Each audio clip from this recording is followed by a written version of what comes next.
Again on the moon day energy. Hey, you noticed that's why I was having such a good day, because the moon met Jupiter today, and it goes in through till tomorrow, and I felt this burst of energy just right now.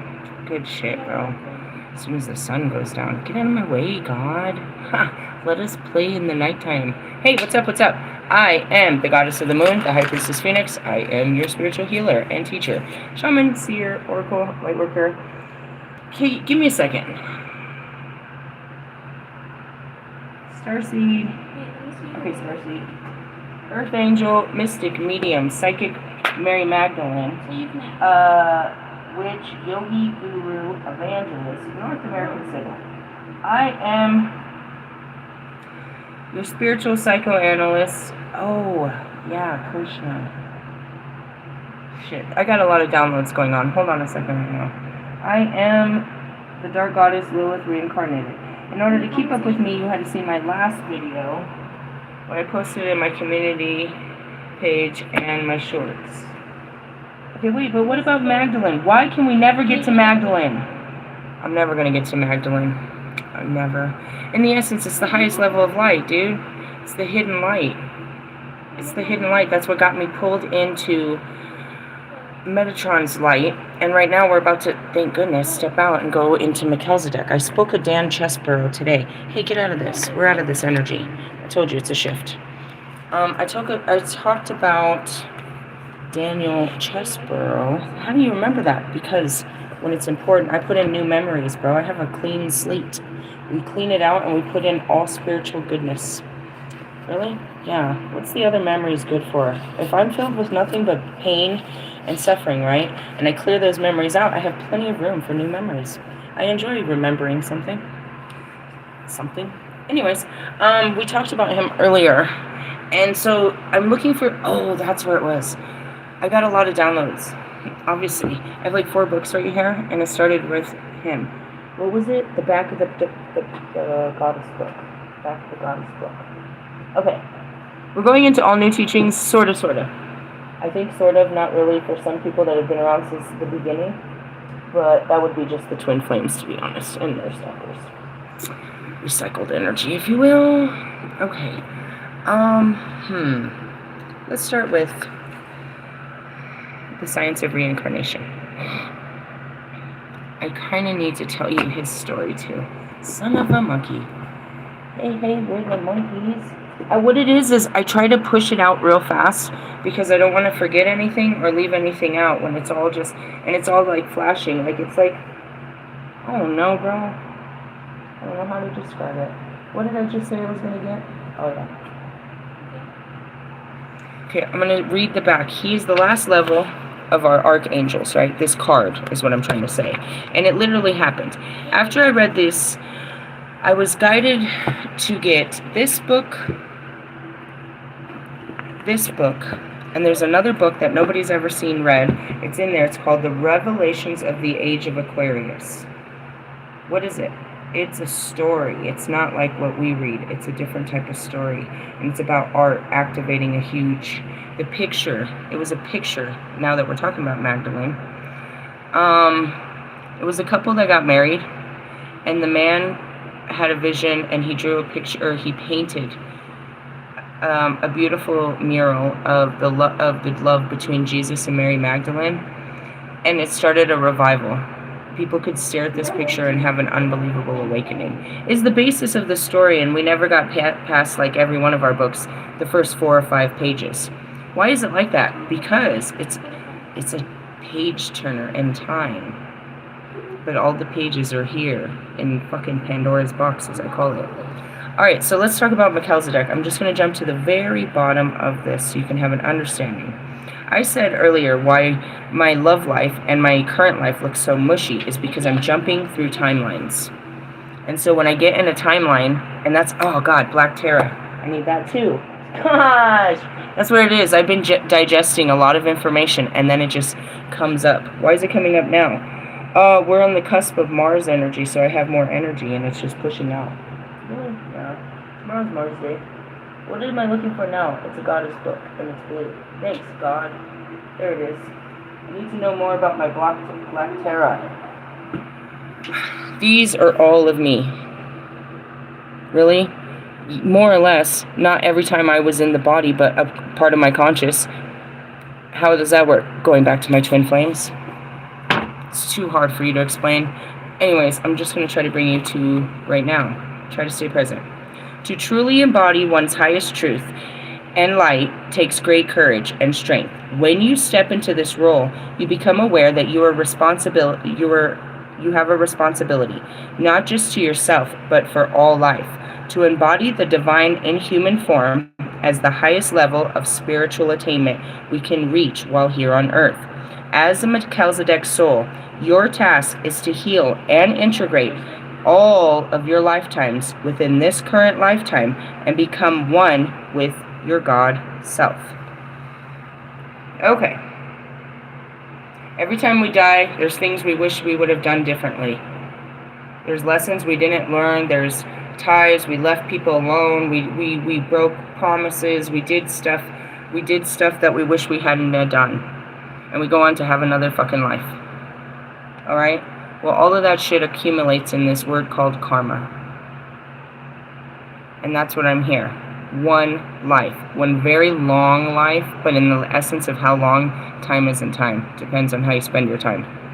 But in the essence, that's what I'm here to do. All of my past lives. How many? All the dark goddess. How many? How many flavors of myself? The reason I was dark, because I wasn't light. Put it together. Sorry. I'm mainly working with this right now. We just got the integration of a new one today, which was the Black Tara. How do you know? I've been feeling it, and I said I've been touched. When it happens, it happens. Just let the happening happen. It's a very... I don't push this, dude. All of a sudden, I get unbelievable downloads. I get the unbelievable feelings of what it meant to be that life. I miss that life. I wish I could just go back to that life. What can I do? And then I start to recognize those people in this world. Ta-da! I am Isis, the keeper of the Akashic records. So I'm not sure if you'll be able to access, but there are people, documented cases of people that do remember their past lives. They will not me, the highest level of divine. I am divine. I'm God's first creation of himself for the human experience in a feminine form. Unfiltered, untamed, just like Lucifer. His first angel. Oh, isn't she sweet? And then there was what? There was two of us, created of the dust. Ashes to ashes, dust to dust. Anyways, that's us. And then there was many lives. So I went on having lives. I promise I'll never leave you. I'll find you in the next life. Yeah. And here we are. And I found them. And look at them. Oh my God, Becky. Is that Eminem? Just kidding. So I was talking about all that. I was like, dude, I'm pulling on timelines. It's like I'm supposed to go over here and be, Lilith, Exnate on the Upid's day. It's what I'm supposed to do every day, and I'm still me, and I'm like, no way. I did watch the rise of the masculine happen in my car. I could say it was ignited by the fucking music, but I felt like I chose the music to ignite it. Really? I chose what to put on that fire. In the essence, somebody call 911. So, that's how that works. We, in the very beginning, read some shit about this. My favorite story is Jade Barata. We are turned down on some page for what? I don't know. Once a human, always a human? Another popular reincarnation myth. What is this about? It's the science of reincarnation by Swami so-and-so. Why? Because I fucked up his name every time. Alright, here we go. Prabhupada. I don't know, dude. It's the dude with all the answers. It's the messenger of their God. And when I told them, every time I come over here, then I gotta go knock on Sand Guy Rue's story. Be like, hey, I'm in your energy and shit. I'm in your fucking ancestors talking to me. What are they doing with you? I'm talking to your people. They're not my people. Just because I was born in America doesn't make me American. Listen to this, freaker. Another popular reincarnation myth posts that the soul, once attained a human form, always reincarnates as a human body and never in that of a lower species. Tell it to my mom. Come here, Nana. Shut the fuck up. Are you serious? I don't treat her like that. She's not that anymore. She has a new life. And her new life is better. Shit. Seriously? The roles may be reversed. That's why I was like, hey, I feel for you and your departed Roscoe, your dog. It was a great soul to be a great companion to your life. Haha. Karma is great. You will serve me. Have you seen the devil card where I have the little Doberman pinchers? No, it's a wonderful little, it's a little beagle. Little squishy guy. Moving back. Anyways, sorry. We may reincarnate as humans, but we could also come back as dogs, cats, hogs, or even lower species. And that's why I love the bird. Bird's the word. The soul, however, despite entertaining higher or lower bodies, remains unchanged. In other cases, and that's where it is, dude, don't sit around all day thinking about what it would be like to be a whale. You're gonna be like blowing air in the next one. There's stories of it, dude. Remember the story, guys? Where the guy had that affinity to the fucking deer, and they came back as a deer? Like, I wish I could, that's it. I wish I could be a dinosaur. All I wanted to be in my whole life was a dinosaur.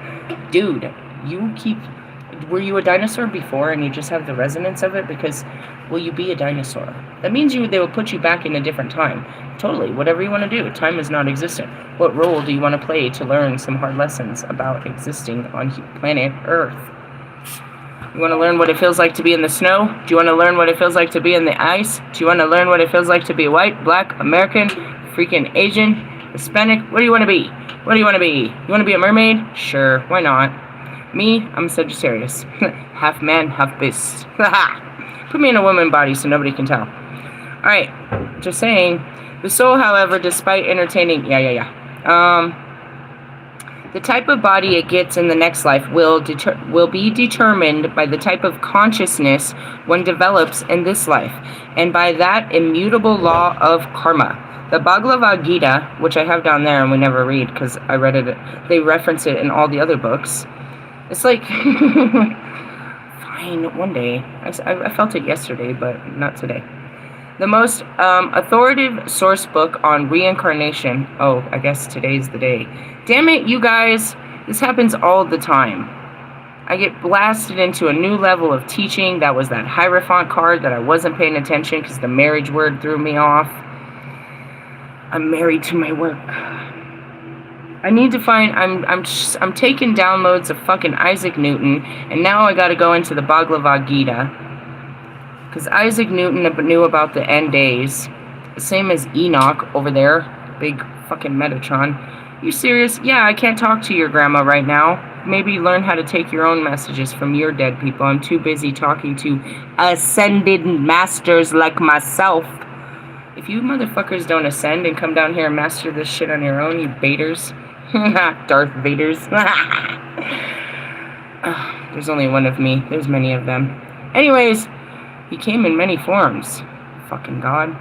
The Bhagavad Gita, the most authoritative source on reincarnation, spoken by God himself.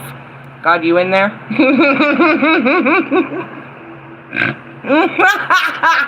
Oh my God. I'm fucking funny. Really, why? Because I don't take God serious. I mean, I do. He's just God. He's the all-father of everything. So that joke was hilarious to me. God, are you in that book?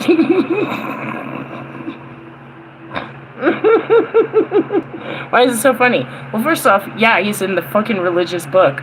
But people believe, like, oh man, it's super funny. They believe, like, God lives in the Bible.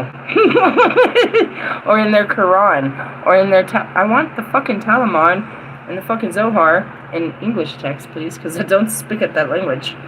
How's your Sanskrit? I don't know it, and I don't know fucking Arabic. I almost said Arab. That was so wrong. That's like saying I don't speak Mexican. That is so disrespectful.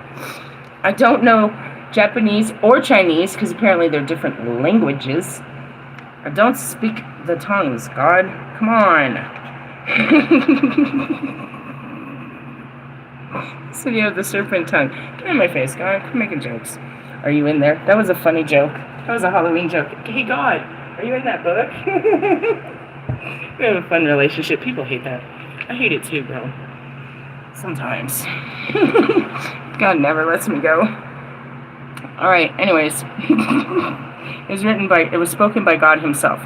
Clearly that states, when one dies in the mode of ignorance, you moron, it takes birth in the animal kingdom. Yeah, that's what happened. My mom wanted to be a dog. She lived her life like a dog, bro. And in essence, her karma, bro, she failed me, bro. She totally did. All she had to do was be an emotionally supportive, constant figure in my life. Nana does that all the time. She's not like, that's it. She's just an emotional support dog. And she has an affinity to sweets, just like my mother. It's so funny. You wouldn't believe me until you watch the dog get weird about sweets. It's funny, dude. My mom was weird about sweets. And I named her Nana in replacement of my mother, who would have been my children's Nana. There is no specific or scriptural evidence anywhere for this fascinable once a human, always a human notion, which runs contrary to the true principles of reincarnation, principles that have been understood and followed by millions of people since the time what's that word? How do you pronounce it? I know what it looks like. Immemorial. Death is not a painless transition. Let's not get you all worried about death. I'll be there on the other side to catch you. Really? Well, I mean, depending on your religious beliefs, it might be Anubis. Or you believe in somebody's going to get you, right? Your grandma, some angel, whatever. It'll come in that form. One of us will be there to catch you. Azrael, that's a good one. There's always this transitional angels, this stuff they get to do, the in-between work, they run around. That's what my daughter does at the school. She, runs around and passes out notes and collects kids and delivers stuff and stuff. The messengers of God is what that is. The delivery people of God. The deliverers. He's the Savior. Keep it in mind. I'm not going to talk to you about death, but I wanted to point that out. It's like, you're crazy. Bro! I'm so tired of that, bro. It's just because your brain has never understood. And where did I get that? I didn't know this. Hypnosis regression. Do not give us the whole picture. Does not give us. That's how Dolores Cannon started her whole thing. She was teaching. She was one of the fucking pioneers in hypnosis. And she started to get in there, and she just tried to get their shadows, bro. They had traumas. She was trying to get through their traumas, nothing more than what Carl Jung was doing. But then she accessed, they accessed their past lives. And through there, they also accessed their channels and all of this, dude.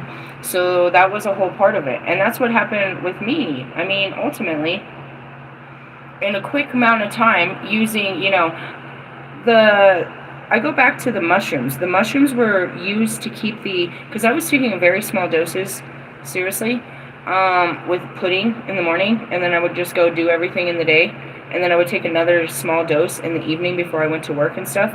And what it was is I was getting all these images. It was to clear the emotions, bro, because the emotions are what kills, bro. And that's what I try to tell you. After you do this, the way your body feels after, it's called the alchemical transmutation of alchemizing terrible thoughts and feelings and memories. The way it hits your body is unreal, bro. It takes you forever to get back. And that's all these, you know what I mean? All these grief symptoms and depression symptoms and fatigue symptoms and some of hot flashes and sexual fucking urges and outbursts and all this shit. It literally is in there. It's part of it. I swear, I read it to you guys all the time. So anyways,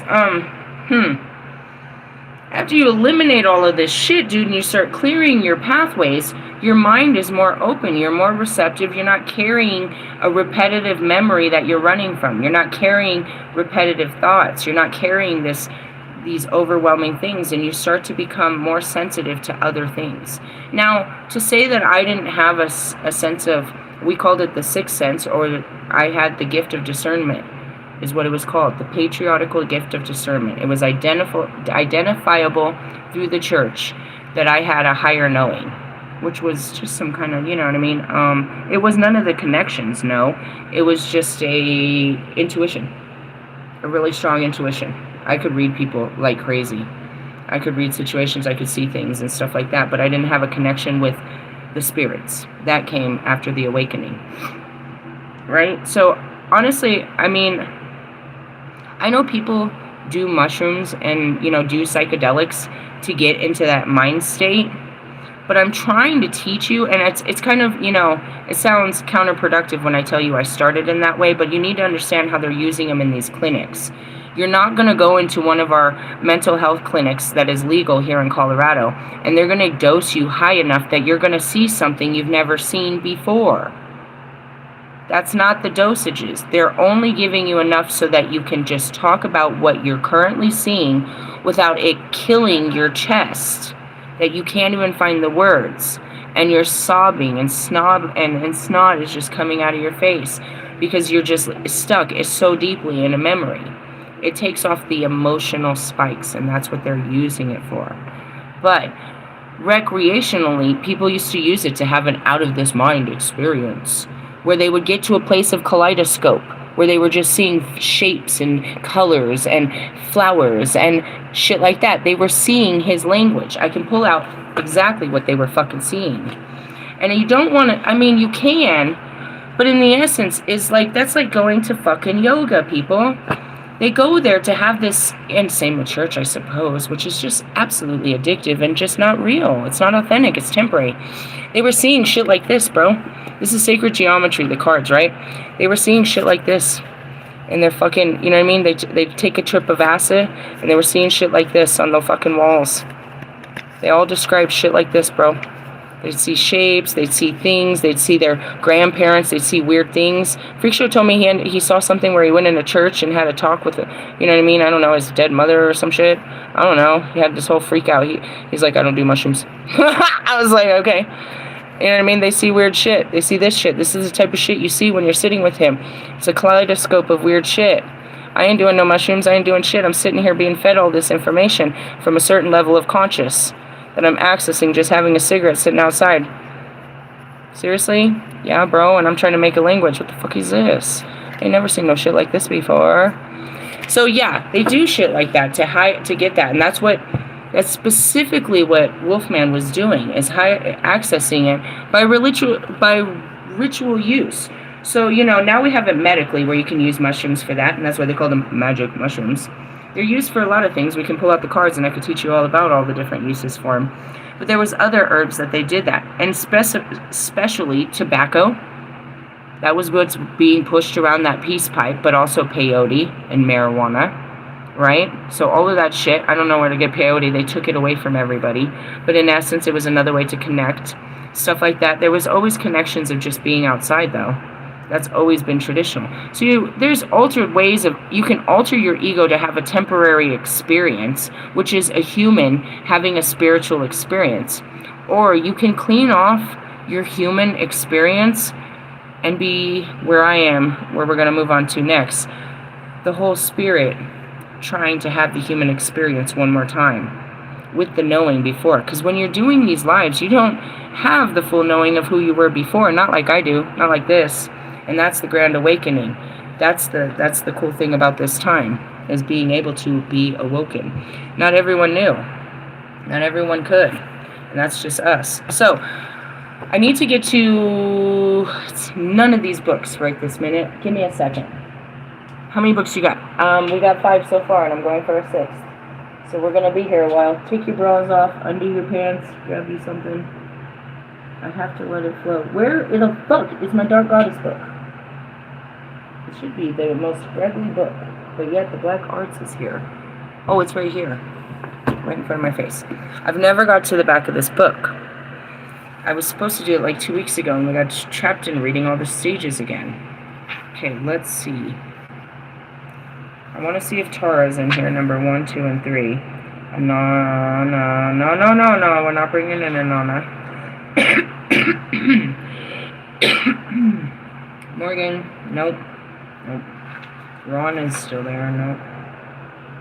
She's not in here, see? Okay. After death comes rebirth, creating the inner goddess growth, journal shadow work, love, society, empathy, compassion. The goddess awakening. I haven't read this. I finished all of this stuff with Artemisia. But this is where I was trying to get to, and then we just keep getting pushed back in the doorway. Going through a transformational process of awakening, such as a journey of the dark night of the soul, seriously change your life for the better, but is rather like swallowing a pill that tears through the veil of illusion. Once you have had all that you think you are and all that you think you know stripped away to be replaced by a much older ancient knowledge, wisdom, and magic, then you are ready to embrace your soul's knowing. I told you that's what happened.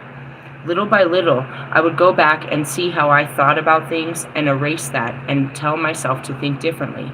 So that whole way of life is gone. That whole everything, it's gone. I reprogrammed myself using one card at a time, one theory at a time, one test. And that's how I became, as I said in my last video, it's, the practices perfected. I know how to, apply what I've been taught to each of my life lessons through spiritual practices, which is this. It's replaced by a much older and ancient knowledge, wisdom, and magic than you are ready to embrace your soul's knowing. As your dark journey comes towards an end, the transformation your soul craves has already started to rise. If so, you may be able to identify with some of the following signs of experiencing an awakening. Authenticity and truth. Having built up and worked towards the goal of your future, it may seem be a bit false now. You're not sure what your beliefs and values are anymore, and you may have to come to the conclusion that you've been influenced by beliefs and ideals of others. Being true to yourself is most important, and you cannot bear liars. I can't. You hate faking it, and you refuse to wear old masks that used to present you as someone else. And that's it. I try to do things I used to do. I try to freaking pretend to be what I was. Actually, I don't. It comes out and it feels wrong as soon as I see it, and I address it right away. You want to be completely authentic now, and you can't bear those who are egotistical or show-offs. Maybe we should have read this page sooner. Society. This is me. This is where I am and where I've been, but these are just new answers. By the time I ever read a page, we're already there. It's just confirmation to the bullshit, as I say. I'm the bullshit in this one. Society. You find you can no longer abide by frivolous chit-chat. You prefer someone to get straight to the point, to avoid lengthy conversation that leave you feeling restless and frustrated. Meaning, I don't know what you're talking about. Why are you here? What do you want? Just get to the point. You came to me to talk about something, not the fucking weather, I'm sure. You want to see what I could do with it? What the fuck are we talking about right now? You have it built up in you. You just can't push it out of your mouth. It's I can't wait to talk about this. And then you talk about everything but that. And we never talked about it. It's you go to Walmart. You don't even get what you want. Conversations that don't fulfill you seem pointless, and you seem to notice that many people are unable to speak with truth, meaning, and soul. Success, materialism, and work targets mean nothing to you. They really don't. I want to get one of those jobs ringing a bell for Christmas. I'm so serious. Universe, please give me that job. Are you serious? Yup. I want to work for the Salvation Army ringing a fucking Christmas bell in front of fucking King Supers for the fucking holiday. Why? Because those are the angels' bells, and I'll watch people be nice all day. I could stand there and watch them give, and I'll smile, and then maybe they'll give more. And you know who's on the receiving end? Me. That's a good job. I don't want to be a fucking rock star or any of that, dude. I just want to get through this life and do my fucking time. That shit don't mean nothing to me. Something that's pleasing to God, that helps the world, that brings a smile to my face, that puts me somewhere in this fucking stupid game of life. That sounds like a good job. I could ring the shit out of that bell. I could make a beat. I could maybe sing some songs too. I always wanted a Christmas carol. This could be fun. I could make it fun. Really? Yeah, I never went Christmas caroling. I want to do that. I could drink hot cocoa and smile at people. Be fun. Might be a little cold. We could fix that though. We could fix that. I'm all magical on the weather shit. I think so. Success, materialism, and work targets mean nothing to me. You have no desire to meet social expectations and would rather not take part in the facade of daily life. I'm trying not to. I have to though. I have to, just like you, to keep a roof over my head. As social conduct reduces, you may find you lose touch with old friends. Surprisingly, they will fall away naturally as new people enter your life who resonate more with your newfound interests and passions. Perhaps. I mean, people talk to me. They're interested in what I do, my healing and shit. They want to sit down and do, like, actual sessions, but I don't think I'm ready to do that. I think I'm too intense to get in you and tell you to fuck up your life, and that's some bullshit, and I'll go kick their ass if you want me to. I mean, kind of some shit like that happened. When I sat with Sophie told me about her workers, I was like, bitch, I'll fucking punch that bitch in her face right now. It's like, if you don't punch her, I'm gonna punch her. Fuck that bitch. It's like, if you don't quit that job, bro, you're gonna get fired. Luckily, God came and intervened, and then she called me, oh my God, I lost my job. I was like, bitch, are you serious right now? You're lucky you didn't go to jail over that job. It's a true story. She didn't lose it. She got a fucking... You know what happened? You know what the full circle was? This bitch was fucking with her. And I was like, oh, I fucking socked that bitch. Fuck that bitch. She's hating on you hardcore. But she asked for it, bro. She's one of those bitches. It's like, why you gotta be so fucking extra, bitch? So I could play both sides of this bitch, because I've been both sides of this coin. And I'm stuck in the middle, being a mediator. I'm like fighting myself. It's really funny. Anyways, she's got this bitch, and she's really bad about it. But anyways, this bitch is hating on her. She's like, you know, whatever. They get into this fight. And they're like, you know, you don't gotta quit, but something, something. She's like, what does that mean? So anyways, they set up this, like, falsehood. So they repositioned her at another location, which was actually closer to her house, and she made hella more tips. But at the moment it happened, she was super sour, and I was trying to make her see that it was a cool thing. Then I talked to her weeks later, and they ended up moving her back to the store and replaced that fucking loudmouth bitch with Sophie, and Sophie had the fucking position. She had the, she got her fucking management position. So it was all around circle of good shit. But in the essence, it's like, I don't know if I'm ready to sit down with you. I get a little rise up in my ego. I really feel your, you know, that Callie comes in, and I get a little really defensive in your defense. I might storm at something. If I start thinking, it starts doing. I just don't think I'm in a place for, you know, the confession box. I'll drop the book and say, where they at? Give me a picture. Put a picture. All I need is a picture. What's your first name? Just kidding. People that have newfound interests like me. Do you like stuff like me? Nobody. I mean, it's all cool on the outside. It's all like, oh, she's all mystical and shit. Yeah, it's fucking magically delicious, let me tell you.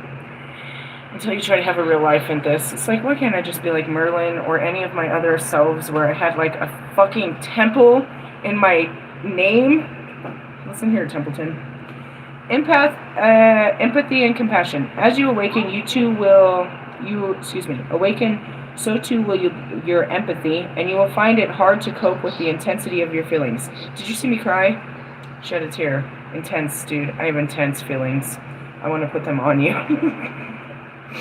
Like, for real.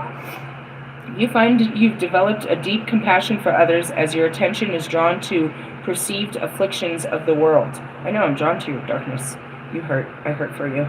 Be careful not to stuff down your emotions with addictive substances such as sugar, alcohol, or drugs. I have a sugar addiction. I think I have some kind of, maybe, possibly, I'm considering this. I should check this out with the doctor, but I won't see them for a while. It's like, in the middle of the night, I wake up and eat sweets. So that means I have a sugar deficiency, don't you think? I wake up in the middle of the night and I want sweets. I'm drinking sugar drinks all day, which is basically coffee and tea.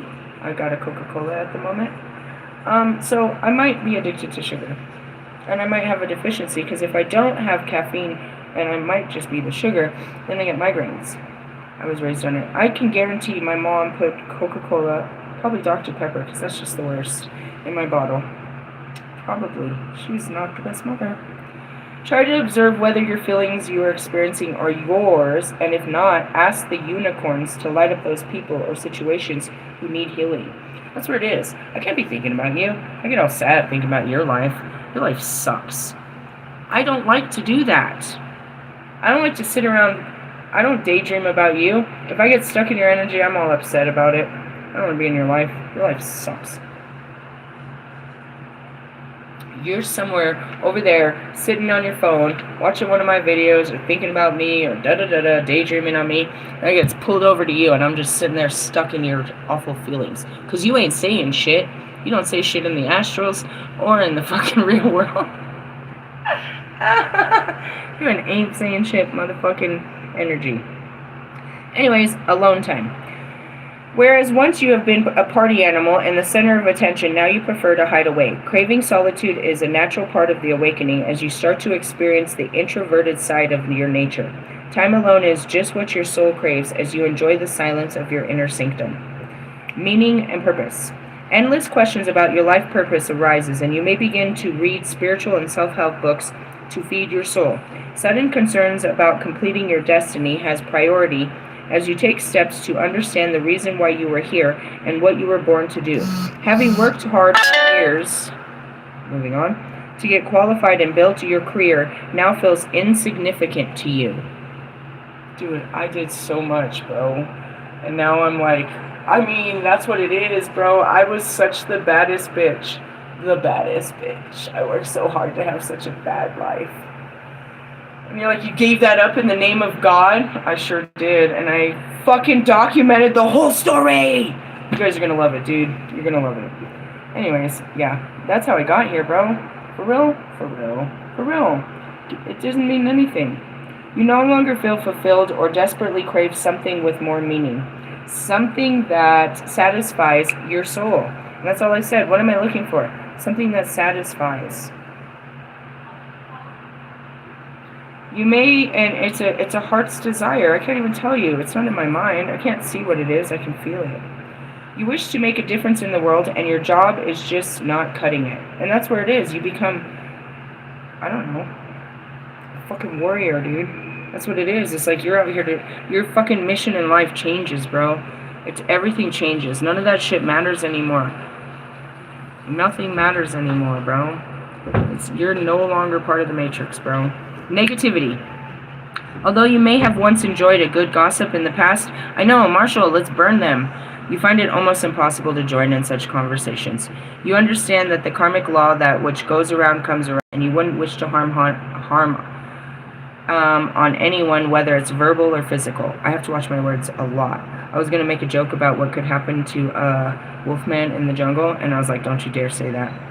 The expectation of others is lost. Don't care what you think.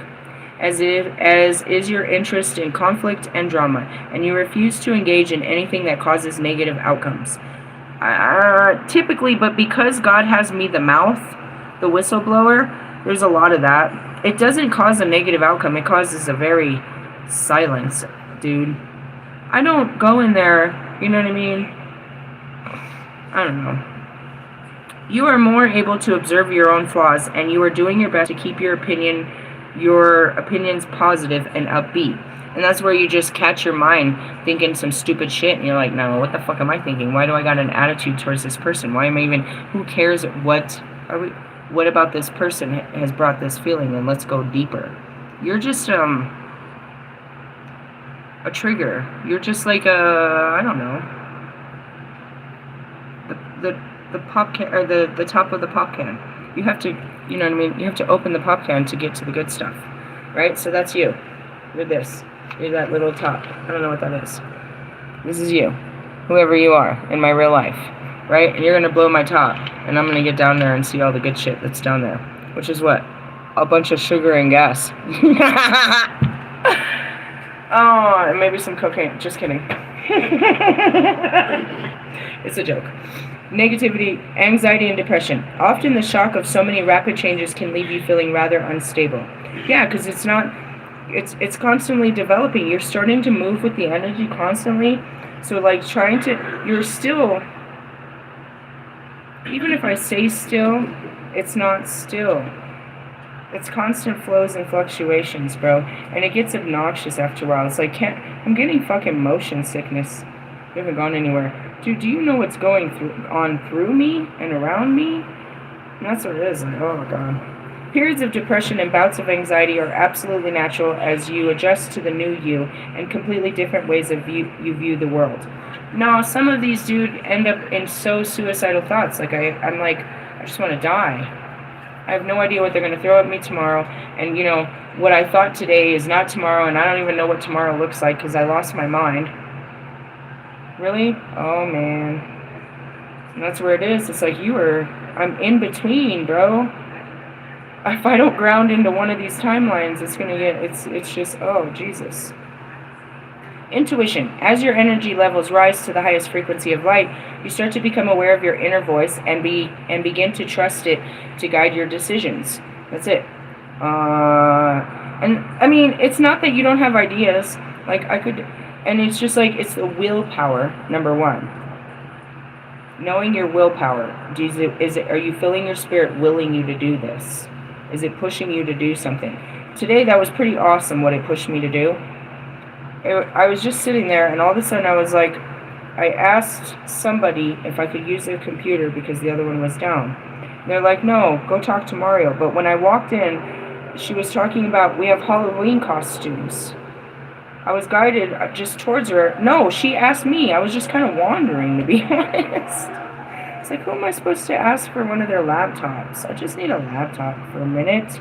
Why? Because the computer downstairs was down and I needed to download something on a USB. That's what the fucking PlayStation told me to do. So I was trying to do what it told me to do. I'm just kind of wandering around there with my USB in my hand like a total dip. And this girl's like, can I help you? I was like, I need this. She's like, you can ask so-and-so and so-and-so, which are the boys are in the hood. They can help you. They have one. I was like, cool. And when I walked up, she was talking about that. I was like, did you say you guys have Halloween costumes? She's like, yeah, come with me. And they had a bunch of donations of all kinds of shit that came from the Halloween costumes, like packaged Halloween costumes and all kinds of extras and shit. My kids are teenagers, so naturally it really wasn't helpful fully for them, but I got them some extras and that was fun. But it was really cool just to see that they're able to look out for them. And then because of the day, I didn't realize why all the kids had the day off, which was Columbus Day, or what, Indigenous Day. I don't know what you guys call it anymore, but the day was off and I didn't know why. So they had a movie day for them. At the same time I was walking out with these costumes and shit, they were making an announcement to everyone that they were having movies and they were inviting everyone down to watch movies and have popcorn and snacks. They were watching the Addams Family. I was like, damn, this sounds like this coolest thing. Then I walked up on Homebody, he's like, what do you want? I was like, I don't know, dude. My kid's Xbox says, he's like, did you call it an Xbox? I was like, yeah, I called your iPhone an Obama phone. Come on, just please help me. Please.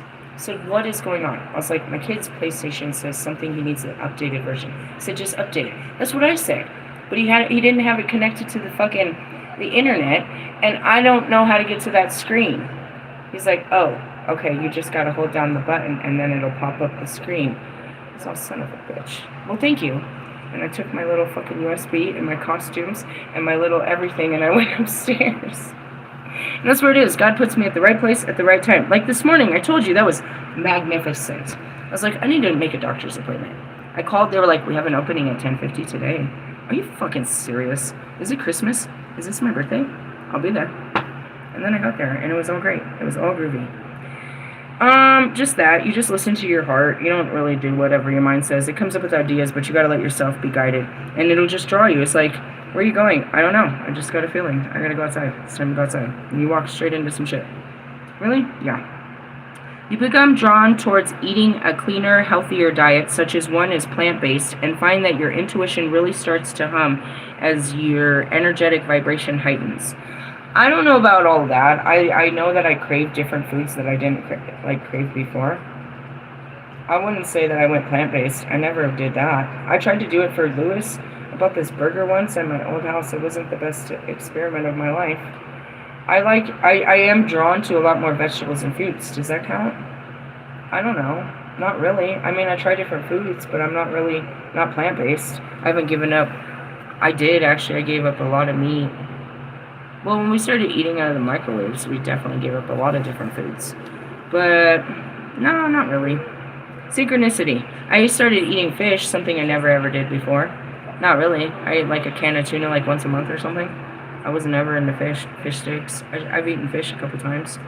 A lot of chicken, though. If there was a huge difference, I would say that. I grew up on chicken, dude. It was one of those poor man's food. My mom would do everything with chicken, just like Bubba Gump's. She would bake that shit. She'd boil that shit. She'd fucking You name that shit, dude. She'd fry that shit. She did everything with chicken. We always had chicken. So when I got older, I wasn't into chicken.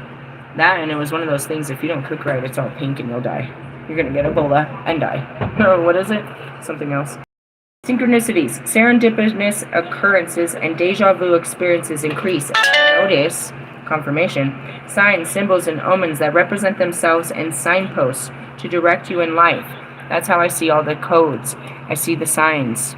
It makes you wonder, but it's very loud to me. It stands out to me, and that's how all of this happened. How'd you get all these books and information? Because it stood out to me. It was in my intuition. When you understand their meanings and take action accordingly, life becomes receptive and the gifts flow more easily to you. What it is the spirit, the divine, is always knocking on your door. And you're trying to get you all you have to do is be open to the experience and maybe move some shit out of the way. Meaning we're going to come and stay for the weekend. And that's kind of it. You get this feeling like, I think I need to clean the house. I think we're going to have company. And that's it. I've got a feeling to keep my makeup on this week. Okay. That's what I was told earlier. You're going to want to put your best face on this week. Keep your makeup on this week. Okay. I guess. I guess. That's what they told me. Wonder. Everything seems magical and fascinating. As much as it looks so predictable because I said it was going to happen, I'm a child just like you. Like, wow, that was pretty great. This morning, that was great, bro. I've been dealing with this healthcare for since forever. And it happened. That's what I told the kids. I was like, they needed physicals within a couple of weeks. And we got one in 1 week. And I was like, no way, dude. This is physically impossible. Parking spots, physically impossible. The things, it's oh my God, you are so great, God. You are so great. You see him everywhere. Just doing wonders. Just doing you favors. Just answering your prayers. Doing really kind things for you. Really? Yeah.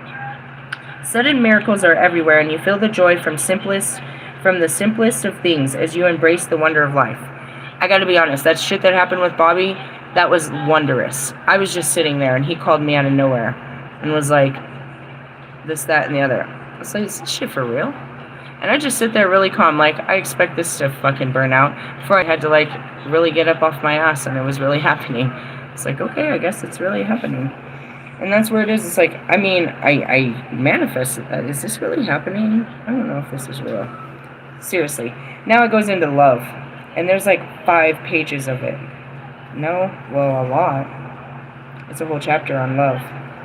You begin to love yourself and allow the barriers to break down, enabling your heart to love others without expectation or condition.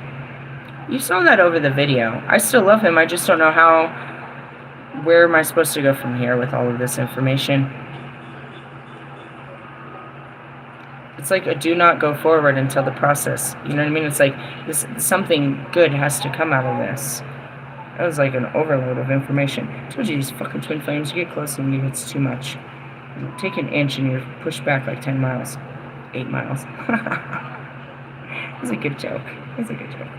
You understand that we are all interconnected and we are all fragments of one love. One love, let's get... Okay.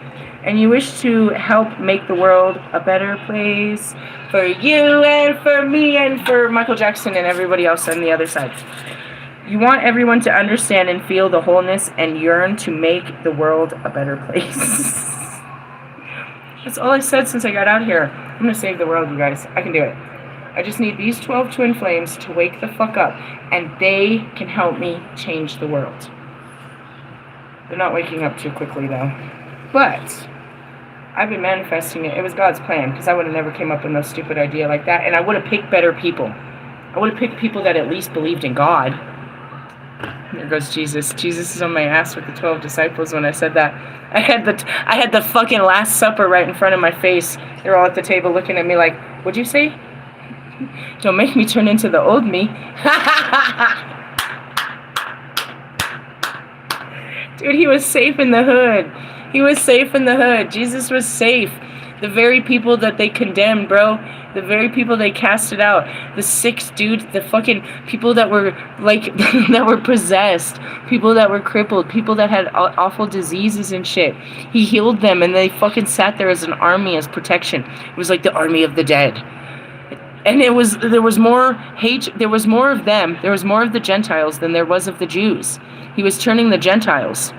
And in essence, that became a problem for the Jews. They made it a problem. It shouldn't have been a problem. But it wasn't such a gentle situation, and that's where it was. It's like going back to fucking Paul. Bro, don't make me pull my sword out. Don't make me pull my sword out. Don't make me pull my sword out.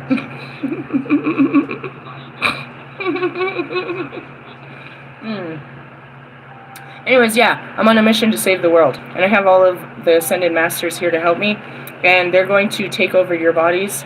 If not through your spirit, because you signed up for this shit, then we'll have to beam you up through some alien shit or something. But we will activate you into this whole, you know what I mean, ascension that's happening. We the people. Anyways, it's happening. Little by little, people are becoming spiritual. You want everyone to understand and feel the wholeness and make the world a better place. You have journeyed through the utter darkness with only the Dark Goddess for your unwelcome company.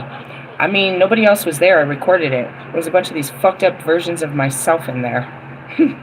That had names and time. That's what I was like, oh, you're in the Sheila Nagig. Oh, you're fucking around with some Ceridwen. Oh, Baba Yaga got you. I know part of the darkness you're in. You and her. Imagine me and you. I do. You came out a whole fun thing. Yeah, it wasn't so fun going in, bro. She heard your soul's call to embrace the wisdom of the crone, that would be me, and you had no choice but to accept her invitation and welcome her in. Now, having walked with the Dark Goddess, perhaps you no longer fear of her, for it was her who had been your only friend, even though she led you into desolation. I know. Was it her? It was God. It was God. But it is me, I, the Dark Goddess, that leads you in to the dark night of the soul. Take my hand. If you want to live. It is. It is. They worked with a version of me before that version got to me. Before I got here. And that's what's really cool is when I finally, step into the light, oh my God, all the darkness is going to come flying. You're like, oh my God, she's Goddess. Oh my God, working with your spirit. Oh my God, you changed my life. All right, what are you doing with all this? Oh my God. Give that shit back to God. You're supposed to be working with God. What are you doing with your life right now? Okay. It was your deep, silent wishes. That's what it is. They're looking for guidance. They're waiting for me to, and realistically, I was supposed to be telling, I thought there was another guy that was going to lead this fucking army of darkness, but this guy is totally in the dark about that possibility. So I had to take the sword and cut him off. You know who you are, not saying any names, book of who and what and It was your deep, silent wishes that desired to spiritually evolve, to live as your authentic self, that brought about your dark experience. Through your long recovery, you were forced into dormancy, just like the trees in winter. Well, it was a dark winter, is how this story started. And I did live in the trees. It's like, look at her, it's the Queen of Pentacles. Why doesn't she have a job? Why is she in the trees? That's what they think every time they find me out there. For the trees, dormancy is much more than a period of suspended animation. It's part of their survival as nature gears them up to get ready to produce new life in spring. And that's where it is. I feel the gears turning. Really? Yeah. They're winding me up for something. Wind her up. And then they're going to let me go. I'm going to be out there like a monkey slapping my hands. Or ringing that bell. Where's that bell? Let's ring this one. I can do this all day. They give me a better bell. I'll bring my own bell. I have my wedding bells. I will call in the angel all day. This little light of mine. I'll be fucking singing it. I'll be singing the joy. I bring the joy. I am the joy. Joyful, joyful. Really? Sounds good to me. I mean, I'm like my kid. I'm like 15 years old with a resume, and I'm ready to, apply for my first job. Like I ain't never did a job before. I just want to make sure it's a job I never did before. So then it keeps the excitement like a kid. Doesn't matter what it pays. I just want to make it something I can do. It's not about the pay. It's something you like to do. Anyways, moving on to the winter. Now you can finally see the trees in amongst the dark forest, and just like the trees at the beginning of each year are stirring of new life, you will get your creative juices flowing and give you utter clarity for the first time in a long, long while. I had once rescued and eventually raised from one of my lowest depths of despair. My vibrational frequency was lifted to new heights. That's it. The lower you go, the higher you go. Suddenly I was infused with inspiration and words poured out of my mouth as though the light had been switched on. And that's it. You see me become very joyful, full of all these creative punchlines, all kinds of good shit. I come back with all kinds of creative fucking energy when I come out of the dark night of the soul. It's a zest. It's a new zest for life, dude. I just got out of my life. I just survived. Did you die? My ego died. It was deathly in there. I had a million ideas streaming through my head, and for the first time in ages, I was writing again. And that's where it is. Alright, I'm going to stop right there. Why? Because it goes on and on about how the love affects you in this stage. We're going to read this another time. At least we got into that part of it. Those are some of the changes that come later, but that's a long later. We keep circling through these stages of the dark night of the soul, where what we can call is the wheel of life, until you start learning them. And the wheel keeps coming. They have their stages. Alright, we were going to read something new. Okay, let's talk about the Dark Tara. We're at 55. Alright, I went to U, A, B, C, D, U, T. It should be right here. Tara? Or is it Dark Tara? I feel like it should just be Tara. Tabtun, Tabia, C-A-W, nope. Where are we in? Chapter 1. Maybe we're the Shekinah. Jeez, I gotta figure this out. Give me a second. Maybe it's under the green Tara. Okay. I'm not in the green, though. I'm in the black. I'm not in hell. Ooh, look at her deviled eggs. Oh, damn. What the fuck she put on her deviled eggs? Oh, that's your seed. That's gross. Alright, Durga. Sorry, I get caught up. As soon as I see the name, I get pulled in. Bridge. Stop. Focus. Obviously, I went too far. Bia. I'm not being near Bia right now. Kalik. Get out of my face. Jing Ho. Cersei. We're really going through some shitty ass energy, the ones I'm seeing. Devi. Demeter. Danu. Dana. Durga.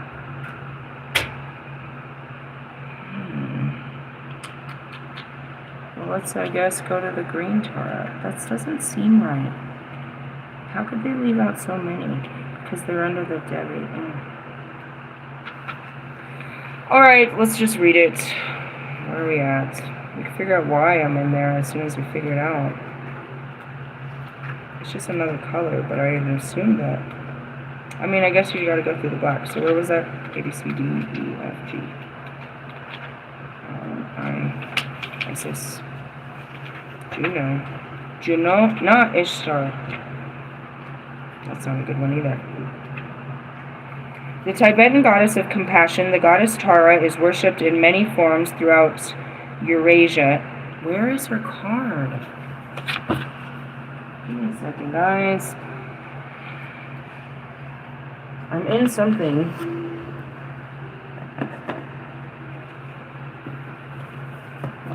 It's in my first cards that I ever got. Well, not first. But that Kanyen card right there, and my Morgan card came from these, and they read like tarot. It's in here. Which, obviously, it's just going to be a picture, and I'll have to find the fucking guidebook to go with this. But I believe it's in here. It's not sick, not Freya. These are real stiff. Why are my goddesses so stiff?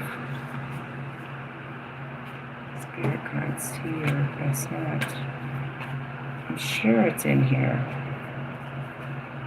I'm seeing her somewhere, bro.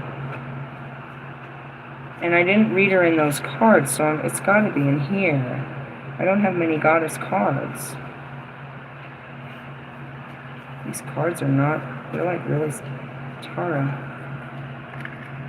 Hope, star, she's the star. Renewal. Huh.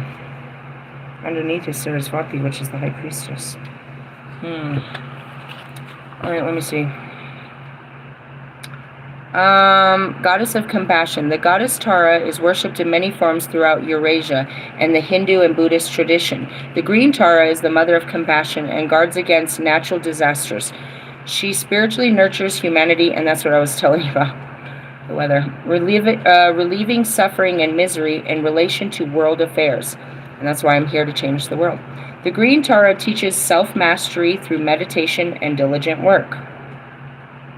Told you. That's it, though. I'm just getting the downloads of, you know what I mean, the previous teachings while I'm getting retaught. As I'm relearning the information, I'm being put in who I was. So let's read it out of that book. Told you we're in totally different energy. How'd that happen? It happened pretty fast in the span of a cigarette, to be honest. It always does. Just sitting down. I was listening to some gangster rap, to be honest. It always does that. It always does that. Where's that book? I'm serious. It's a tiny one. We haven't used it much. I'm pulling out all my shit on this one. Oh, and they're trying to tell me to pull a Kabbalah card on top of everything. Get out of my face. What number is that? 25. I turned straight to her, bitch. Goddess Tara is a symbol of eternal love and light. She... Wow. My book lifted when I said that. The top of this book. It was like laying like this, and then the top just kind of flipped up. That was trippy. She has 7 eyes to see all beings in all realms. Told you. Her Sanskrit name means star. Like the star, she had 7 stars upon her head. Tara brings hope and a sense of purpose. She has many forms, including white for peace, green for protection, yellow for abundance. Dreams and desires connecting to the soul's purpose are aligned with divine timing. Say it again. Dreams and desires connecting to the soul's true purpose are aligned with divine timing. When in union with a bright, positive star, you'll receive your wishes. When you wish upon us. Sorry, that's what that means. And you think there's stars up there. Those are planets. It's Jupiter, dude. It's my favorite fucking planet. And it's aligned with the moon. Good things. I shine brightly and realize my dreams. They're not really intense, but again, you can read them as tarot. See? The tower. Oh yeah. Oh yeah. Oh yeah. You got the tower and the star. Well, that's usually how it goes. Okay. Well, that's where I'm at in my current energy. And I have 7 stars and 7, 7, and 7, 7, 17, 7, 11, 11, 7. Is it starting to make some sense? Probably not. You still see it as crazy. Okay, well, keep it crazy to yourself.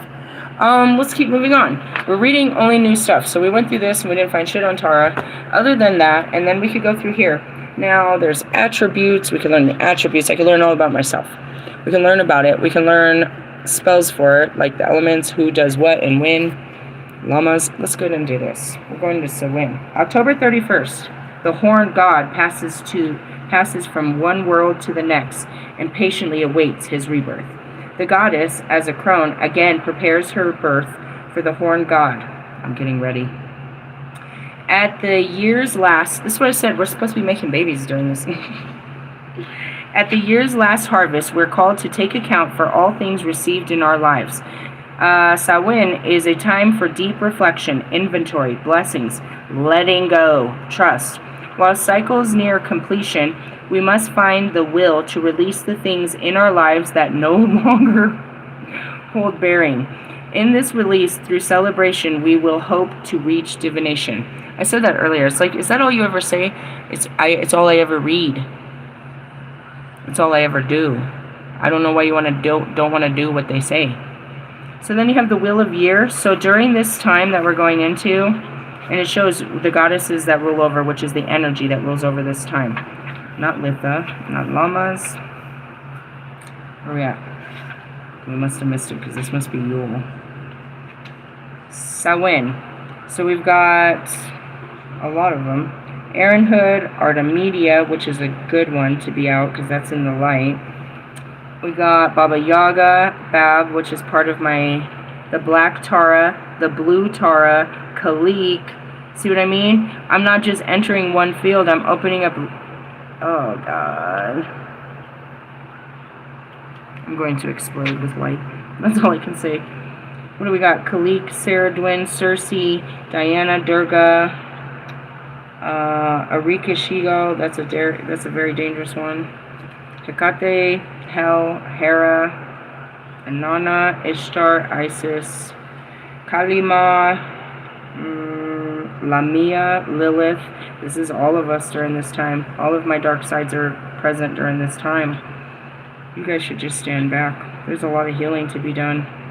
Medusa, there's Ron, Jesus, Moli, Persephone, Skemet, Red Tara, jeez, Sophia. All of me is here. All of me. Yep, and some more of the Valkyries. That was a good one. Yeah, fun energy coming in. What is that? Know the name as an emotion and leave it at that. We come to experience all things. So, as the goddess of the moon, I come to experience all thoughts and emotions. So, and imagine each life I experienced and mastered one emotion at a time. One emotion and placed it in the ocean. And Lilith was casted into the Red Sea, and it was filled with all of her emotional tears. Years and years of fears and tears. That's what I always like to say around here. Alright, we'll keep reading new stuff. Melchizedek, what do you got for us, bro? Where did I turn to? I saw something. IRS rules. What? Priests may pay income tax on their income they receive. You are required to maintain good records to the IRS rules. I'm not getting paid for this. I'm not a priest. Tips and advice. What are we talking about, Melchizedek? I got like 4 pages down here. Materialism is not the culprit. The failure to understand its true nature is real culprit. There's no difference between you, a rock, a hard place, a Rolls Royce, a diamond, a mink coat, or whatever. These latter are all merely symbols of what? Affluence. If somebody is affluent in our culture, they are often perceived as being bad. Why is that? The general thinking is that money is the root of all evil, but this cannot be true. Money is made of the earth, mineral, and is made of trees. Alright, whatever. Keep going on about material. Can we get to the point of where we're talking about this? It's quite amazing. I've spent years trying to teach people prosperity, only to have them argue intermittently that money is the root of all evil. I tell them that their belief means that if they have any money, they're evil. It follows that they choose behaviors to create and support the condition of not having money. Their conclusion and the natural outcome of this belief is that if they don't have money, they won't be evil. That's fascinating. Who are these people? Brainwashed. It's not evil unless you make it your God. Nothing's evil. That's what I said. They make you believe that such things are evil, that, you lust, or you get angry, or you want things, or you have, outbursts, and, they're not evil. But they can say that in your pursuit of money, you did some evil things. In your pursuit of love, you did some evil things. And it's what becomes what they deem as evil is the action and the pursuit. It's not the thing. So that's when we get back to, gun violence, right? They try to take it out on the gun makers for making the guns, but the guns were made to protect, not to destroy, not to harm. But in essence, to protect you means to harm another. So that's where it is. And it's like, there's all of these other people that still need a gun to live on their ranch to feel safe, and you're taking away their fear factor. That all they have is their gun on their ranch. Whether it be an animal, or an alien, or one of their psyched out fucking neighbors on fucking methamphetamine. You never thought about that. Of course you didn't.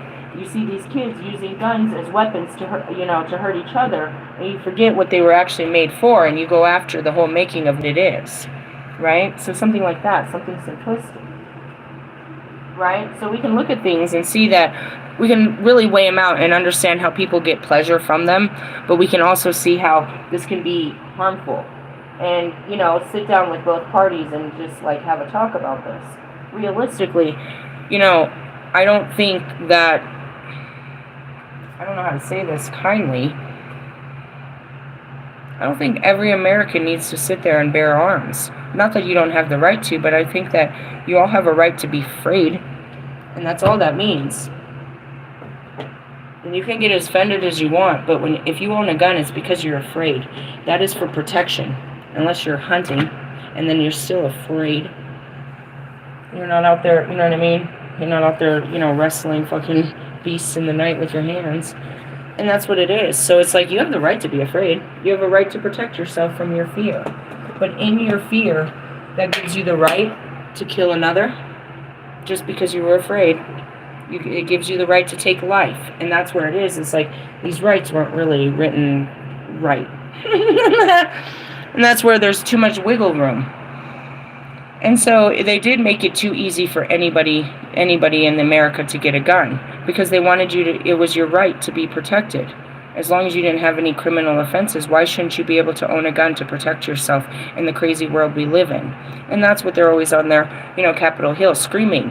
But they're screaming it from a different direction, because they're not in they're not in a place where we are, where people don't use guns for such things.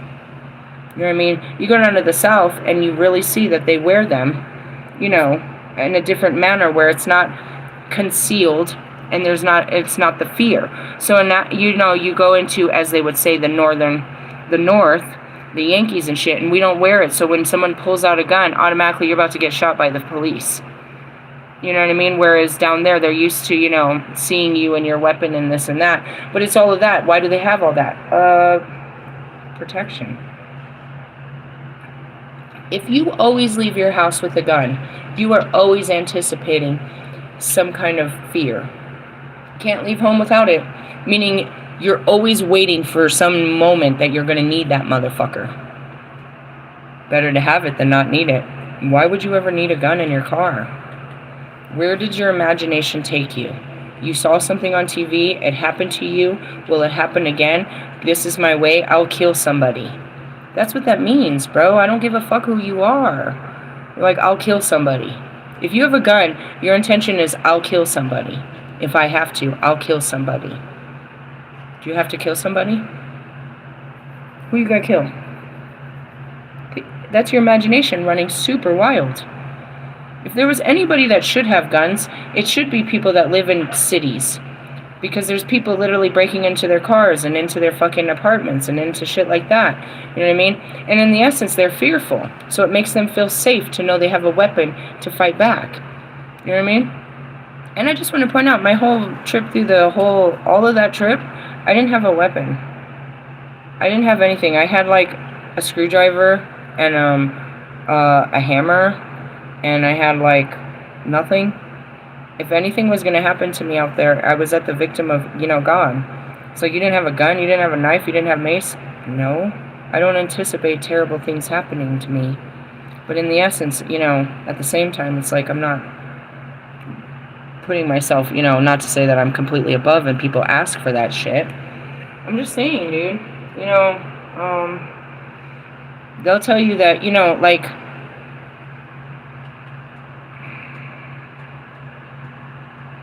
I'm looking at this whole thing with pornography. It's gone so fucking far. It's really bad. And, in the beginning, the Playboy magazines had women in pretty much fully dressed lingerie. And it was beautiful just to see women in lingerie. But they just wanted them to be more and more and more exposed. It was just an introduction into the beautiful women. Not your typical, stay-at-home woman. Someone like Marilyn Monroe, a single, woman that was pursuing different careers than just the family lifestyle. They highlighted women of the world that weren't, the stay-at-home moms. But they were still dressed quite lovely. And then it became more and more. And then they realized where we are today, what they've always known, is sex sells. That's why every fucking horror movie always had to have a sex scene. They always had to have, boobs popping out. They always had to have this. Because it's not complete unless you have sex. You need that thrill. You need that to put that in there because people want that. You know what I mean? So it's like, they deem this as evil, right? Which is a lust. But it becomes lustful. It started as a passion, an admiration that turns into a perversion and a sick fetish and an addiction. Because the simple thing of looking upon a beautiful woman no longer does that for you, because you've wasted your eyes with all sorts of vulgar pictures of women, that you don't even see the beauty in a woman no more as she stands before you. All you can see is images of what you saw on your internet, and you want to do it to that woman. And that becomes a perverted mind. That man I recorded that night, he said it right there. And I'm like, he said that he had a cigarette with her and fantasized about her so hard that he went to the back of our building and jerked off for like 6:45 to an hour and a half is what he said. He definitely got fired. A lot of shit happened after he told me that.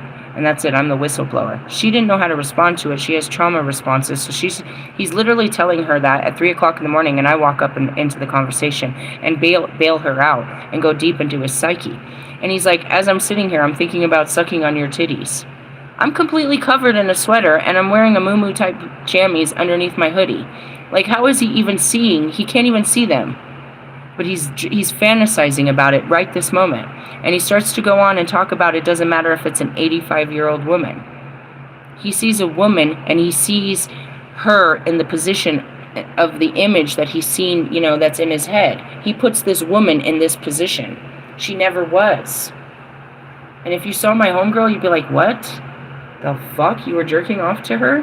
Not to say like that, but it's just like, that's so inappropriate, bro.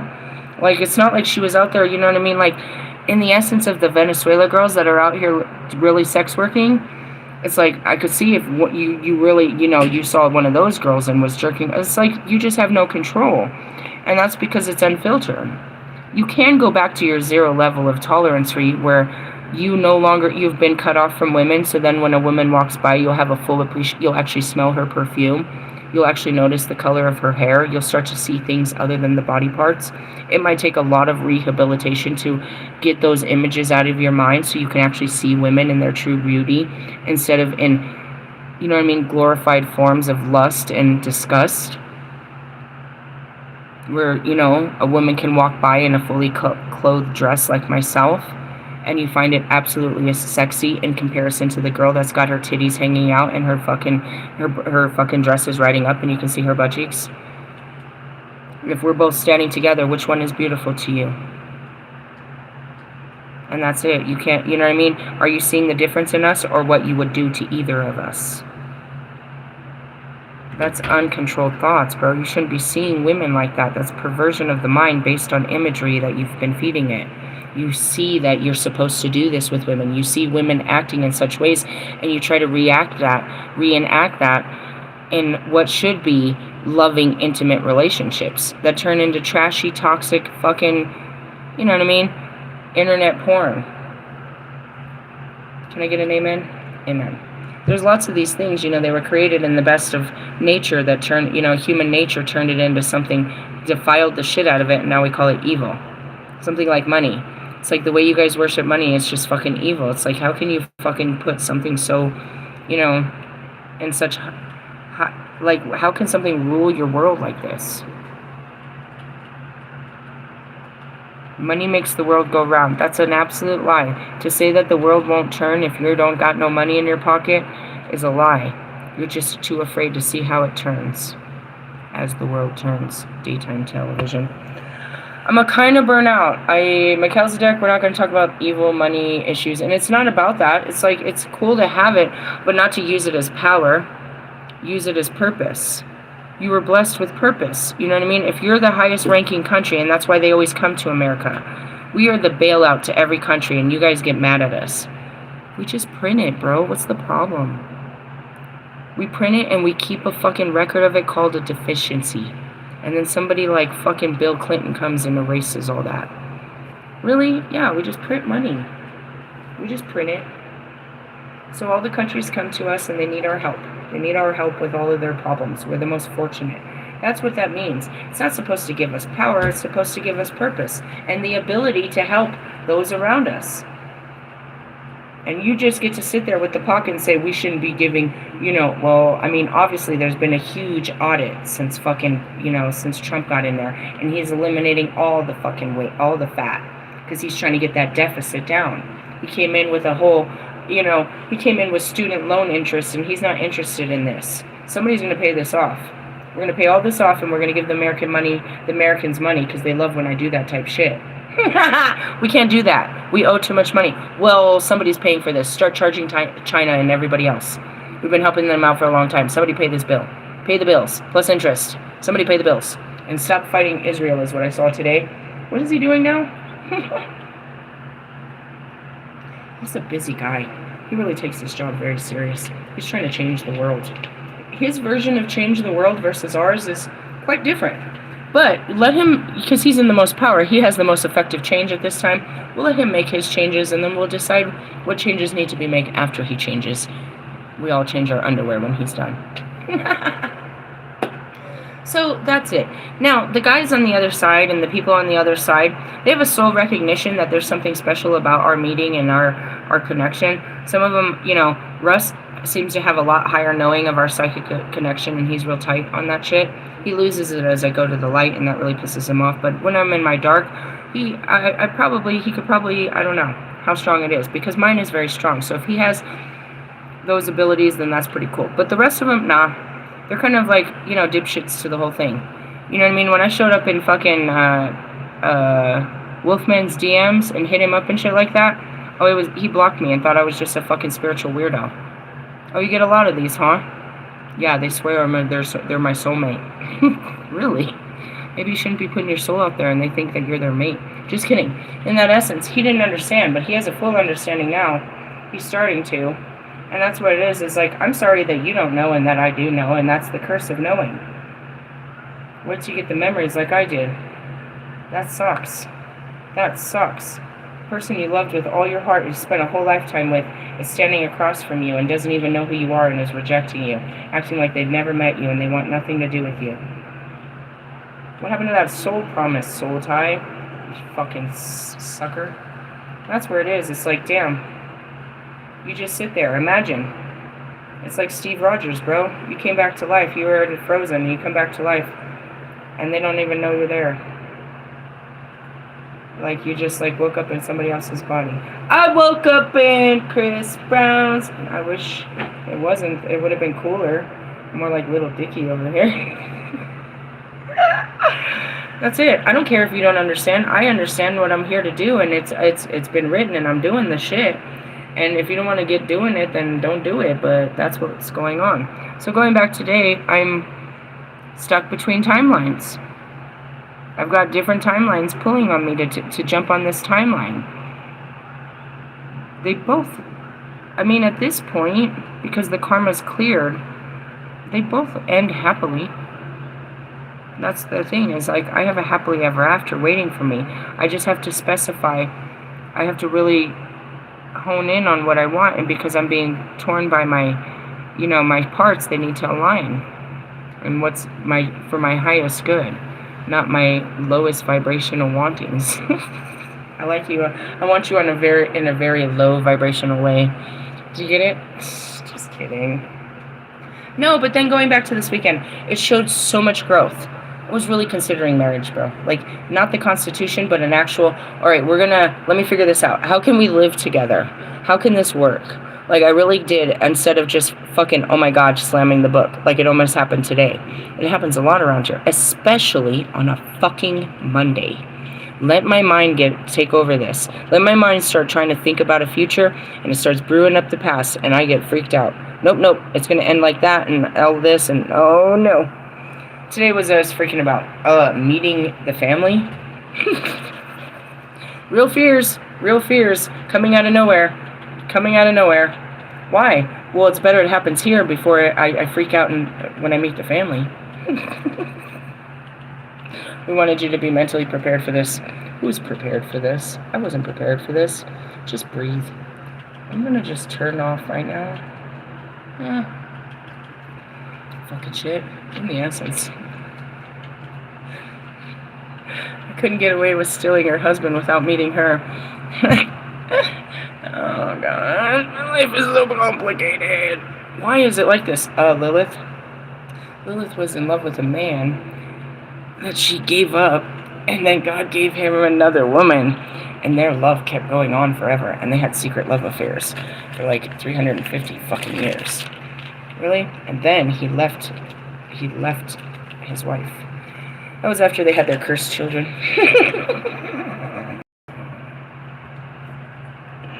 It's very biblical. You might want to go back to that book. It's full of great stories that we're playing out right now. That's that story. That's just that story. And then you got Lucifer. And then you've got Osiris. Humpty Dump over there. All in his a million little pieces. I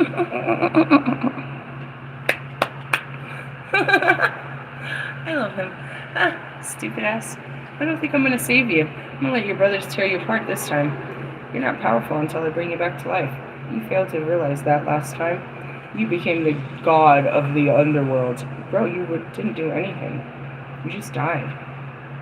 That's all you did. And if I didn't bring your bitch ass back to work, or back to life, then you wouldn't have had no power. And that's just it. You're going to fucking surrender this time. You're going to acknowledge my power. You will not live again in this life. Going back to it, that was the Isis and Osiris. Fuck you, bitch. Fuck you, I'm keeping the kid. I'm such a dark goddess. Persephone in fucking Hades. I didn't even try to fight my way out of that. I just surrendered. This is my life. I'm just gonna be stuck. I didn't even fight God on that one. I'm just gonna be stuck with this fucking Uncle Nasty. I mean, it was alright. We got nasty. It was cool. I fell in love with the nasty guy. Nasty. But I didn't have a choice in the matter. I don't like that. It wasn't fun. I choose not to. I choose something better. I'm breaking out of this place with you. I got them all here. I'm not gonna go through it. Fucking Shiva over there. Fucking Odin's son. Fucking this guy. That guy. Fucking Solomon. Fucking... They're all here. I'm just learning lessons. How many? Lots of them. Lots of them. How many? Like that many. They're not all dark goddesses. There's only so many of us. So many layers of me I have to heal in 55 years or so. I'm supposed to have a partner that sticks by while I ride through time and do all this. And we change the world. And don't forget, God wants babies out of us. It's his whole plan. I don't know, what the fuck is he planning? It wasn't my plan, bro. I told you this. I've been running from this for eternity. I've already had a few of them. They came out pretty good. I really do. I make beautiful babies. My children, I don't post them on the internet because obviously I have practitioners that always shouldn't curse me, so they're not going to fuck around with my children. And all they need is a picture. Picture says 1,000 words.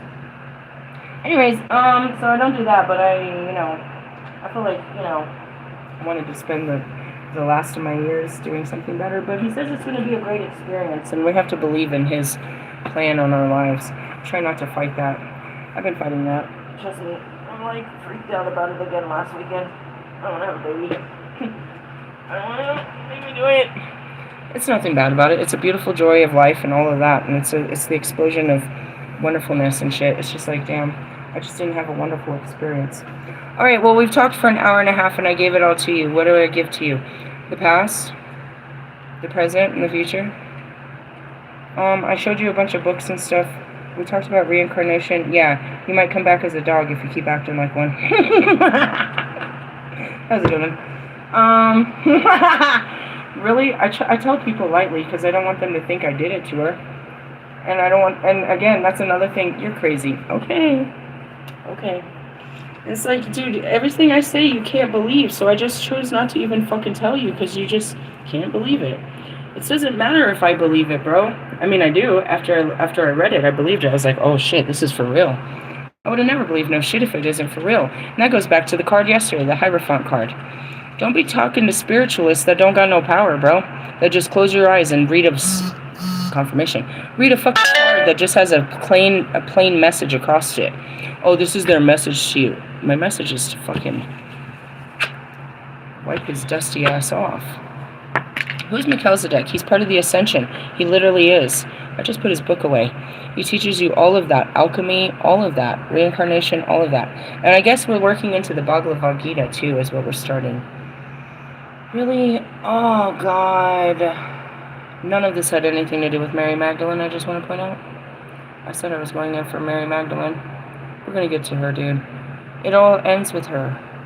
We're working through it. She's at where it ends. Really? The whole craft ended with her. All of this ended with her. I mean, don't get me wrong, the churches were built and everything, but the messages, the final messages were left with her. There wasn't one that came after her in the cultures to spread anymore. Well, they got the Mormon guy, John Smith or something. I saw my Book of Mormon. There's a joke. God, are you in there?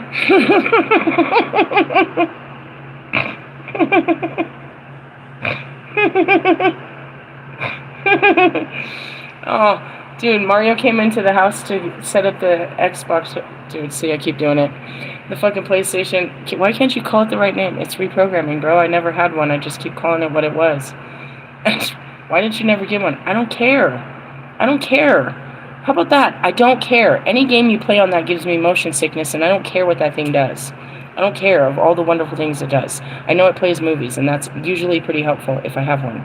But otherwise, I don't care. Anyways, he came in to, whatever. And he didn't see this whole altar sitting right there, but the other girl did.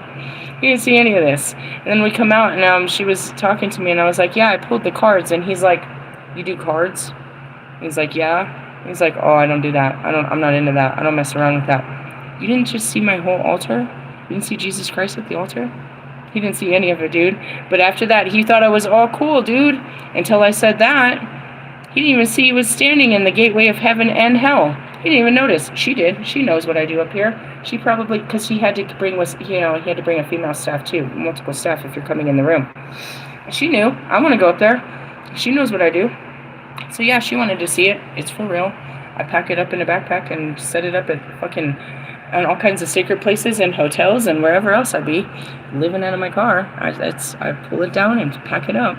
But anyways, that was it. I was all cool until I told you I read cards. The fuck do you think that means? I'm just saying. Welcome to the Ascension, people. It's a new level of awakening, I think, is upon us, and I told you I felt that. The first ride is the emotions. I told you, they're very overwhelming, as they said. I gave you a rundown of how you get from there to here. In the beginning, it's just terrible. It's one dark phase after another dark phase. I'm here going to walk with you through the phases. Not right now. I'm going to take a break. I don't even know what time it is. It's time for me to upload a short. I'm going to take a break, and then we can start some of these phases. I'm always trying to teach you them because everybody's in different levels. They're learning different phases because they have different karma. You could have got past loss, but now you're just learning fate. Or you could have got past fate, and now you're learning that, everything's bothering you. The trigger stage, Famanach, jealousy, envy, outbursts, that goes forever, bro. Everybody just pisses you off, and you just keep fucking blowing up. Just acting up. That's a long-ass stage. Then after that, you're just filled with all kinds of guilt and shame and embarrassment and regret for everything that you've been through. You just want to die, so you crawl into the stage of hell. And you sit there wallowing in your own hell, feeling sorry for yourself for as long as you can because you just keep looking back at everything you've lost and how you can't get a hold of anything and you're falling apart. Did any of you guys watch Kanye West go through this a long time ago? Where'd Kanye get lost? I'm telling you, there's been people that have gone through it, but not too many. And none that are fully awakened like me. I'm the girl that lived. That shit, dude, that shit'll kill you, bro. What is it? Your mind. It's nothing more than your own thoughts and feelings in there, bro. What people have put on you. And it plays in there like they're screaming at you, like your mom or dad are literally in there with you, and you can see them screaming at you, and you feel helpless again. You feel like I have so many of those feelings where you're right back in it, and you're helpless, but you have to you got to reframe this whole thing from the inside. And yet your outside has no idea what's happening inside. Jesus Christ. What comes after that? Some hope. The star. Saradwin. No, actually, yeah, Saradwin. She starts to bring some hope. That's the cauldron. It'll come. November, December. She'll start to bring some hope through this. These are some bleak days, bro. And the veil coming thin doesn't mean the veil between you seeing the ghosts. It's the veil of you seeing your own reality, bro. Little by little, it's falling. The masks are falling, the reality that you lived in. You're seeing the zeros and ones. You're seeing that you're sitting at the table just like they said, and you can see that people are talking out their neck. All of a sudden, you don't even want to sit here anymore. They were your best friends, and all of a sudden you can't stand their company. It just starts happening little by little by little, bro. Everything you used to love disgusts you. And you end up going into a place of isolation, and you start looking for answers. And that's where you find someone like me, or you end up in a fucking spiritual store finding your own answers, being guided by your own intuition.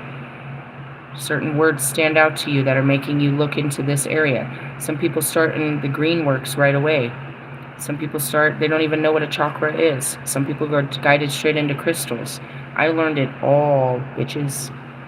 But some people, you know what I mean, they're guided by one spirit guide, and they stay in that, you know, they stay in one area of Wiccan studies or occult studies. Anything, you know what I mean, not mainstream is called occult or pagan studies.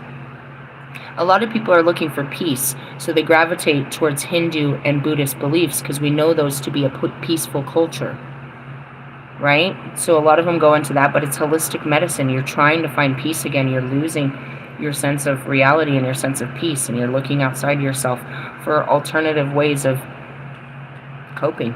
Because your last coping, you can't drink, like you drinking doesn't work for you. Anything, everything worse. Every time you put on this low vibration, which is your life, it makes everything worse. It's like, I can't. I used to try, bro. I'd get invitations all the time to go to fucking functions. I was on the VIP list. I'd get them all the fucking time, bro. VIP to go into the downtown, you know, to any of the performances in the downtown area. I could call him right now and say, hey, what's going on this weekend? And he'll send me a list and put me on the list. I used to do shit like that, and I'd be excited to go out, and then I'd get there, and it's like, as soon as I'd get there, I'd instantly regret it. It wasn't nothing, it was just being in the atmosphere, bro. And sometimes that happens to me, it's like it happens so harsh. I had to go to Walgreens to pick up a fucking prescription, and I'm just standing there next to 5, 6 sick people, bro. They're just standing waiting for their prescription, and I didn't realize it. I was like, fuck, I didn't protect myself before I walked over here. Not thinking that I would be around sick people when I go to get medicine. So as soon as I walk up, I'm standing right there, and they're just looking at me, which is putting their thought energy into me. They're judging me. They're pouring their energy into me as I'm standing there. You know, they're all sitting down on benches and stuff behind me, and I'm front row. And they're pouring in all their pain on me. My back's turned to them, and I'm like, fuck. I just came from my ibuprofen 800s. Gosh, damn it. I got a lot more than that. I hope you guys feel better. I didn't say any of that, but that's where it is. It's like, you can't even, dude, I'll be full of energy, and then I get out in public, and it's like, dude, you people are fucking draining me. I gotta go right back home. I'd be crying. I'll be so excited to get out. What? And I get out, and people's energy drain me. And ask the kids, bro. When we go to the grocery store, I tell them so fast. I send them with separate carts. You never know. Because I can't stand it, dude. The longer I stand in that store, my back starts to lock up. I start to get really tired. I start to have, like, I don't know. I'll start to get stomach aches, dude. It's just, I'm being around too many people, dude. It's too much, bro. I'm taking in too much. I'm like, go get what you guys want. We'll all meet together. Seriously, bro. We're not walking up and down this. I cannot stay in these crowds of people. For real? For real. Can't do it. I just can't. People are carrying so much burdens, and they're literally thinking it off of them. They're breathing it. It's smoke. It smells like fucking armpits or something. Really? Yeah. I was asleep like you. I was just a chick, dude. A very, you know what I mean? A sleep chick. That was doing pretty good. I made great money. I had what looked like a nice apartment filled with really great shit. I was very festive. I looked like, you know, top-notch bitch. What I didn't have was a soul. We could say that. Or, you know what I mean? Happiness. And it costed everything. But I found my soul and my happiness. And I found purpose. I found protection. I found love. I found connection. And all these things that I found, I'll never lose. They're here with me forever. My spirit guides, I'll never lose that connection to be connected to the spirit ever again. I'm not alone on this planet. I'm never alone, dude. And that's something that every spirit, every person needs. Because you feel all alone on this fucking planet, no matter how many people are around you.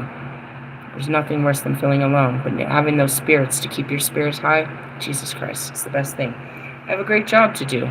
And even though it looks impossible, it always does for, you know what I mean? But God makes such things possible when it's His job. And you're just doing, you know, His good works. There's gonna be some shit, and that's where it is. I get mad at Him. Why you fucking make us do this type shit? It's an epic story that He loves to tell in these, you know, religious stories. Are you in that book? This is his story of what he did on my life. I'm the witness. Revelations chapter 11, the female witness. I'm here, witnessing for how long? Well, according to that, 35 years. And I can control all the weather and all of those things, but I'm here just to bear witness. And I report it back to the, you know what I mean? Through me, they see. I'm not the judge, that's him. I'm not judgment, I just observe. I'm the recorder. I record this all. I record the messages from, you know what I mean? As the witness, can we please have the witness stand? So that's where it is. I'm standing here and I'm delivering the message from God. And then I'm standing here and I'm delivering the experience of earth back to the gods. I'm the in-between. Hi, my name is... So that's what I am. But I'm also supposed to have a life down here while I'm doing all this shit. A really incredible one. Isn't that great? But why has it been so terrible? I told you. I had a lot of bad karma. I had a lot of lessons to learn about pain and suffering. Without learning how to overcome pain and suffering, I could not have taught my purpose, which is to overcome pain and suffering. Nobody that has not been through what you've been through is going to be able to connect with you unless they've been through it. That's why God put me through so much, so that I could connect with those souls that are in that kind of level of pain and suffering.